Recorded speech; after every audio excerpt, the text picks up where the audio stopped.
ಮಾಟ ಮಂತ್ರ ಆಗಿರುತ್ತೆ, ಬಹಳಷ್ಟು ಸಮಸ್ಯೆ ಇರುತ್ತೆ.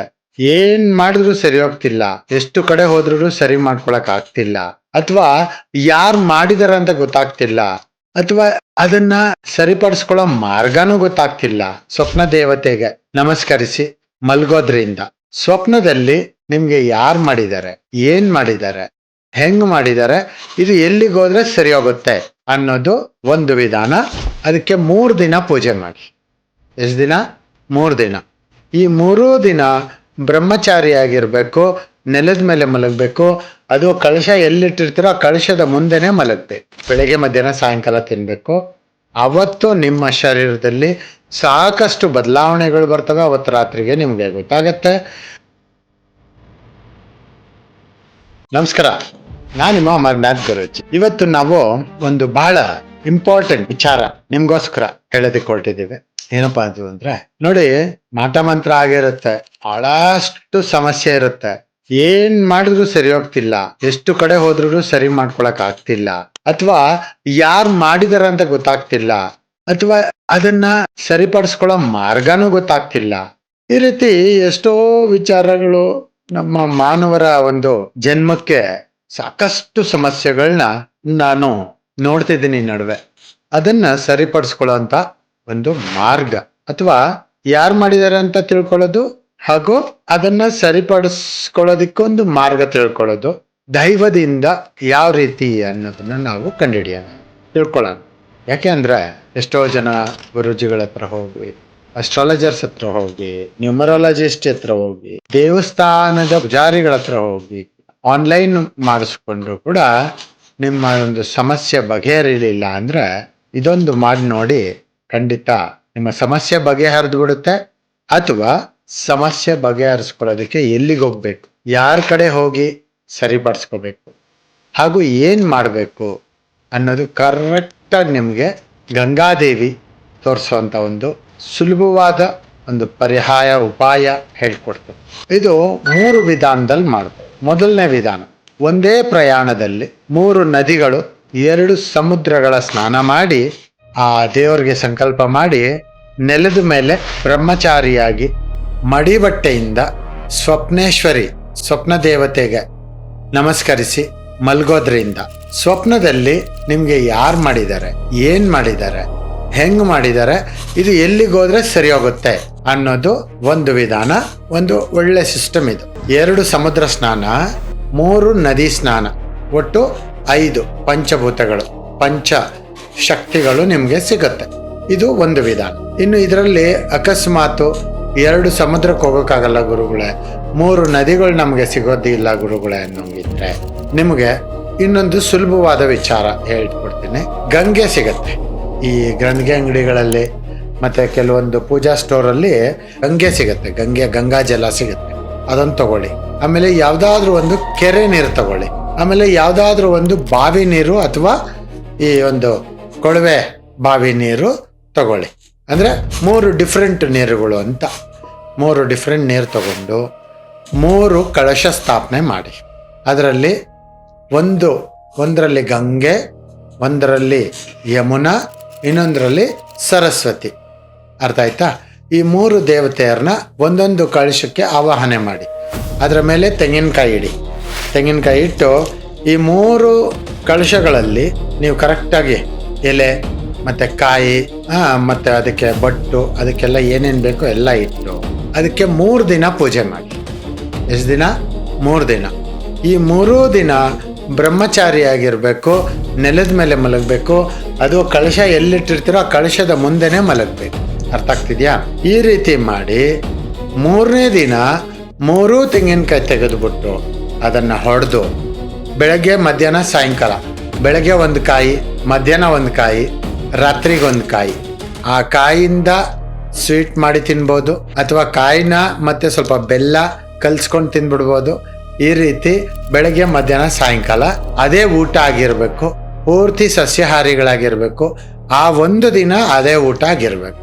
ಆಗ ಆವತ್ತು ರಾತ್ರಿ ನಿಮ್ಗೆ ಯಾರು ಮಾಡಿದ್ದಾರೆ, ಹೆಂಗ್ ಮಾಡಿದ್ದಾರೆ, ಹಾಗೂ ಅದಕ್ಕೆ ಪರಿಹಾರ ಯಾರ ಕಡೆ ಹೋಗಿ ಮಾಡಿಸ್ಕೋಬೇಕು ಅಂತ ನಿಮ್ಗೆ ಆ ದೇವಿಯರು ಸ್ವಪ್ನದಲ್ಲಿ ತೋರಿಸ್ತಾರೆ. ಕೆಲವೊಂದು ಸಲಿ ನಿಮ್ಮ ಶತ್ರುಗಳು ಮಾಡಿರೋದು ಬಹಳ ಸಿಕ್ಕಾಪಟ್ಟೆ ಸ್ಟ್ರಾಂಗ್ ಇದ್ರೆ ಇದು ನಿಮಗೆ 7 ದಿನದೊಳಗಡೆ ಸ್ವಪ್ನದಲ್ಲಿ ಕಾಣಿಸಬಹುದು.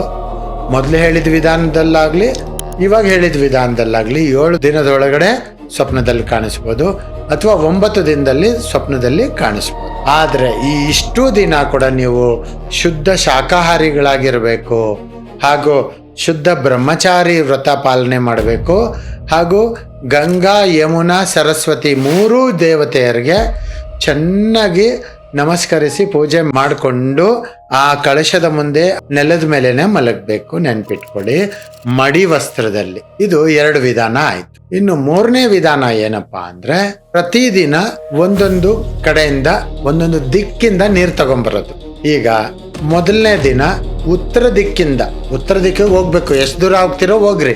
ಉತ್ತರ ದಿಕ್ಕಲ್ಲಿ ಎಲ್ಲಿ ಯಾವ ಗಂಗೆ ಸಿಗುತ್ತೋ ಅದು ತಗೊಂಡ್ಬಂದು ಆ ಕಳಶ ಸ್ಥಾಪನೆ ಮಾಡಿ ಅವತ್ತು ಆ ಕಳಶದ ಮುಂದೆ ಮಲ್ಕೊಳ್ಳೋದು. ಈ ರೀತಿ ನನಗೇನಾಗಿದೆ ಅದನ್ನ ತೋರಿಸ್ಕೊಡು ತಾಯಿ ಅಂತೇಳಿ ಗಂಗೆನ ಕೇಳ್ಕೊಂಡು ಮಲ್ಕೊಳ್ಳೋದು. ಈ ಗಂಗಾ ಯಮುನಾ ಸರಸ್ವತಿ ನಮ್ಮ ಸ್ವಪ್ನದಲ್ಲಿ ಹೆಂಗಿದೆಲ್ಲ ತೋರಿಸ್ತಾರೆ ಅನ್ನೋದಕ್ಕೆ ಮತ್ತೆ ಲಾಸ್ಟಲ್ಲಿ ನಿಮಗೆ ಉತ್ತರ ಕೊಡ್ತೀನಿ ಕರೆಕ್ಟಾಗಿ. ಇದಕ್ಕೊಂದು ಸೈಂಟಿಫಿಕ್ ರೀಸನ್ ಕೂಡ ಕೊಡ್ತೀನಿ. ದಯವಿಟ್ಟು ಕೊನೆವರೆಗೂ ಅರ್ಥ ಮಾಡಿಕೊಂಡು ಚೆನ್ನಾಗಿ ಈ ಒಂದು ಪರಿಹಾರ ಮಾಡ್ಕೊಳ್ಳಿ. ಪರಿಹಾರ ಮಾಡ್ಕೊಂಡು ನೀವು ಚೆನ್ನಾಗಿರಿ. ನೀವು ಚೆನ್ನಾಗಿರೋದೇ ನನಗೆ ಬೇಕಾಗಿರೋದು, ಬೇರೆ ಏನೂ ಇಲ್ಲ ಅಂತ ನೆನ್ಪಿಟ್ಕೊಳ್ಳಿ. ಉತ್ತರ ದಿಕ್ಕಿಂದ ನೀರು ತಂದಿರೋವಂಥದ್ದು ಕಳಶ ಸ್ಥಾಪನೆ ಮಾಡಿದ್ರಿ. ಆವತ್ತು ರಾತ್ರಿ ಆ ಕಳಶದ ಮುಂದೆ ಗಂಗೆ ಅಂತ ಹೇಳಿ ನಮಸ್ಕಾರ ಮಾಡಿಕೊಂಡು ಮಲ್ಕೊಂಡ್ರಿ. ತೋರ್ಸೋಕ್ಕೆ ಕೇಳ್ಕೋಬೇಕು, ಯಾರು ಮಾಡಿದ್ರು ಏನು ಮಾಡಿದ್ರು ಅದಕ್ಕೇನು ಪರಿಹಾರ ಅನ್ನೋದು ಕೇಳ್ಕೋಬೇಕು. ಅದೇ ರೀತಿ 2ನೇ ದಿನ ಈಶಾನ್ಯಕ್ಕೆ ಹೋಗಿ, ಅದೇ ರೀತಿ ಈಶಾನ್ಯ ದಿಕ್ಕಲ್ಲಿ ಎಷ್ಟೇ ದೂರ ಹೋಗಿ, ಅದು ಕೆರೆ ಆಗಿರಲಿ, ಬಾವಿ ಆಗಿರಲಿ, ಸಮುದ್ರ ಆಗಿರಲಿ, ನದಿ ಆಗಿರಲಿ, ಅಥವಾ ಒಂದು ಕೊಳವೆ ಬಾವಿ ಆಗಿರಲಿ, ಎಲ್ಲೂ ಏನೂ ಸಿಕ್ಲಿಲ್ವಾ ನಿಮಗೆ, ನೀವು ಅಷ್ಟು ದೂರ ಇದ್ದೀರಾ, ಅಟ್ಲೀಸ್ಟ್ ಹೋಗಿ ಒಂದು ವಾಟರ್ ಬಾಟ್ಲ್ ಆದರೂ ತಗೊಬನ್ರಿ, ಆಯ್ತಲ್ವಾ? ವಾಟರ್ ಬಾಟ್ಲ್ ಯಾವ್ದಾರ ಒಂದು. ಇವಾಗ ಉತ್ತರ ದಿಕ್ಕಲ್ಲಿ ಯಾವ ವಾಟರ್ ಬಾಟಲ್ ತಂದಿರ್ತೀರಾ, ಈಶಾನ್ಯ ದಿಕ್ಕಲ್ಲಿ ಬೇರೆ ಕಂಪನಿ ವಾಟರ್ ಬಾಟಲ್ ತಗೊಳ್ಳಿ. ಇದೇ ರೀತಿ ಅವತ್ತು ಕಳಶ ಸ್ಥಾಪನೆ ಮಾಡಬೇಕು. ಮಾಡಿ ಆ ಕಳಶದ ಮುಂದೆ ಮಲ್ಕೋಬೇಕು. ಮಾರನೇ ದಿನ ಬೆಳಗ್ಗೆ ಏನ್ ಮಾಡ್ಬೇಕು, ಆ ಕಳಶನ ಕದಲ್ಸ್ಬಿಟ್ಟು ಆ ಕಳಶದಲ್ಲಿರುವಂತ ನೀರಿಂದ ನೀವು ಸ್ನಾನ ಮಾಡ್ಕೋಬೇಕು. ಆ ಕಳಶಕ್ಕಿಟ್ಟಿದ್ದ ತೆಂಗಿನಕಾಯಿಯಿಂದ ನೀವು ನೀವು ನಿಮ್ಮ ಅಡುಗೆ ನೀವೇನು ಊಟ ಮಾಡ್ತೀರಾ ಅವತ್ತು ಸಸ್ಯಾಹಾರಿ, ಅದನ್ನ ಆ ಒಂದು ಅಡುಗೆಯಲ್ಲಿ ಆ ತೆಂಗಿನಕಾಯಿ ಉಪಯೋಗಿಸಿ ಆ ತೆಂಗಿನಕಾಯಿ ತಿನ್ಬೇಕು, ಅಥವಾ ಬೆಲ್ಲ ತೆಂಗಿನಕಾಯಿ ತಿನ್ಬಿಡ್ಬೇಕು. ಆಯ್ತಾ? ಇನ್ನು ಈ ತೆಂಗಿನಕಾಯಿ ಅಕಸ್ಮಾತ್ ಕೆಟ್ಟೋಗಿದ್ರೆ ಏನು ಅಂತ ಮತ್ತೆ ಲಾಸ್ಟಲ್ಲಿ ಹೇಳ್ತೀನಿ. ಲಾಸ್ಟ್ವರೆಗೂ ಚೆನ್ನಾಗಿ ಅರ್ಥ ಮಾಡ್ಕೊಂಡು ನೋಡ್ಕೊಳ್ಳಿ. ಅಕಸ್ಮಾತ್ ಏನಾದ್ರೂ ಅವತ್ತೇ ಸ್ವಪ್ನದಲ್ಲಿ ಗೊತ್ತಾಗೋಯ್ತಾ, ಮೊದಲನೇ ದಿನ ಗೊತ್ತಾಗೋಯ್ತಾ, ಆಯ್ತು ಅಂದ್ಬಿಟ್ಟು ನೀವು ಕೇರ್ಲೆಸ್ ಮಾಡಬಾರ್ದು. ಇದು 3 ದಿನ ವ್ರತ, 3 ದಿನ ಕರೆಕ್ಟಾಗಿ ಮಾಡಲೇಬೇಕು. ಆ ದೇವಿ ಒಬ್ಬೊಬ್ರು ಒಂದೊಂದು ಥರ ತೋರಿಸ್ತಾರೆ. ಸೊ ಉತ್ತರದಿಂದ ಬಂದಂಥವರು ಗಂಗಾದೇವಿ, ಈಶಾನ್ಯದಿಂದ ಬಂದವರು ಯಮುನಾದೇವಿ, ಪೂರ್ವದಿಂದ ಬಂದವರು ಸರಸ್ವತಿ ಮಾತೆ ಅನ್ನೋದನ್ನ ನೆನ್ಪಿಟ್ಕೊಳ್ಳಿ. ಗಂಗಾ, ಯಮುನಾ, ಸರಸ್ವತಿ ಈ 3 ಜನ ನದಿ ದೇವತೆಯರು ನಿಮ್ಮ ಒಂದು ಶರೀರದಲ್ಲಿ ಓಡ್ತಾ ಇರುವಂಥ ಸಪ್ತ ನದಿಗಳು. ನಿಮ್ಮ ಶರೀರದೊಳಗಡೆ ಕೂಡ ಸಪ್ತ ನದಿಗಳಿರ್ತವೆ, ಸಪ್ತ ಚಕ್ರಗಳಿರ್ತವೆ, ಈ ಸಪ್ತ ಲೋಕಗಳಿದ್ದಾವೆ. ನೆನ್ಪಿಟ್ಕೊಳ್ಳಿ. ಇವ್ರಿಗೆಲ್ಲರಿಗೂ ಮುಖ್ಯ ಅಧಿಪತಿಗಳು ಇವ್ರು 3: ಗಂಗಾ, ಯಮುನಾ, ಸರಸ್ವತಿ. 1. 2ನೇದು, ನಮ್ಮ ಶರೀರ, ನಮ್ಮ ಮಾನವನ ಶರೀರ ಸಂಪೂರ್ಣವಾಗಿ ನಮಗೆ 70ರಿಂದ 80 ಭಾಗದಷ್ಟು ಜಲ ಅಲ್ವಾ? ಗಂಗೆಯಿಂದ ಆಗಿರುವಂಥ ಒಂದು ಶರೀರ ನಮ್ಮದು ಅಲ್ವಾ? 80% of our body is completely water ಅಲ್ವಾ? ಹಾಗಾಗಿ ಆ ಒಂದು ಗಂಗೆಯ ಆಶೀರ್ವಾದ, ಗಂಗೆಯಿಂದ ಗಂಗೆ. ಆಮೇಲೆ ಒಂದು ವಿಚಾರ ನಾನು ಹೇಳೋದಕ್ಕೆ ಮರ್ತೋದೆ. ಮೊದಲನೇ ಒಂದು ಪರಿಹಾರ ಏನು ಹೇಳಿದೆ, 3 ನದಿಯ ನೀರು ಅಂತ ಹೇಳದ್ನಲ್ವಾ? 3 ನದಿಯ ನೀರಲ್ಲಿ ಸ್ನಾನ ಮಾಡಿ 2 ಸಮುದ್ರದ ಸ್ನಾನ ಆಗಬೇಕು ಅಂತ. ಈಗ ಭಾರತ ದೇಶಕ್ಕೆ 3 ಸಮುದ್ರಗಳಿದಾವೆ. ಯಾವ್ದ್ಯಾವ್ದು? ಭಾರತ ದೇಶದ ಪಶ್ಚಿಮ ಭಾಗದಲ್ಲಿ ಒಂದು ಸಮುದ್ರ ಇದೆ, ಪೂರ್ವ ಭಾಗದಲ್ಲಿ ಒಂದು ಸಮುದ್ರ ಇದೆ, ದಕ್ಷಿಣದಲ್ಲಿ ಒಂದು ಸಮುದ್ರ ಇದೆ ಅಲ್ವಾ? ಸೊ ಈ 3 ಸಮುದ್ರದ ನೆನ್ಪಿಟ್ಕೊಬೇಕು. ಅದರಲ್ಲಿ 2 ಸಮುದ್ರ ಸಂಪೂರ್ಣವಾಗಿ ನಮಗೆ ಲಭ್ಯವಾಗಿರುತ್ತೆ. ಒಂದು 300, ಒಂದು 600ರಿಂದ 700 ಕಿಲೋಮೀಟರ್ ಡಿಸ್ಟೆನ್ಸ್ 2 ಸಮುದ್ರ ರೀಚ್ ಆಗೋದಿಕ್ಕೆ. ಅಂದರೆ ನಿಮ್ಮ ಸಮಸ್ಯೆ ಅಷ್ಟು ದೊಡ್ಡದಿದ್ರೆ ನೀವು ಅಷ್ಟು ದೂರ ಹೋಗಿ ನೀವು ಪ್ರಯಾಣ ಕಟ್ಟಿ ನೀವೇನಿದೆ ಅದನ್ನು ಮಾಡ್ಕೋಬೇಕು ಅಂತ ನನ್ನ ಅಭಿಪ್ರಾಯ. ಇದು ಶಾಸ್ತ್ರ ಹೇಳುವಂಥದ್ದು ನಾನು ನಿಮ್ಗೆ ಹೇಳ್ಕೊಡ್ತೀನಿ.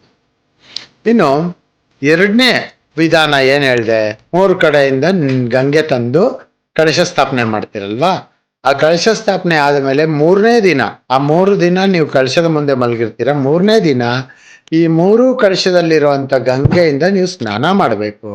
ನೆನ್ಪಿಟ್ಟು, ಈ 3 ನೀರಿಂದ ಸ್ನಾನ ಮಾಡಬೇಕು.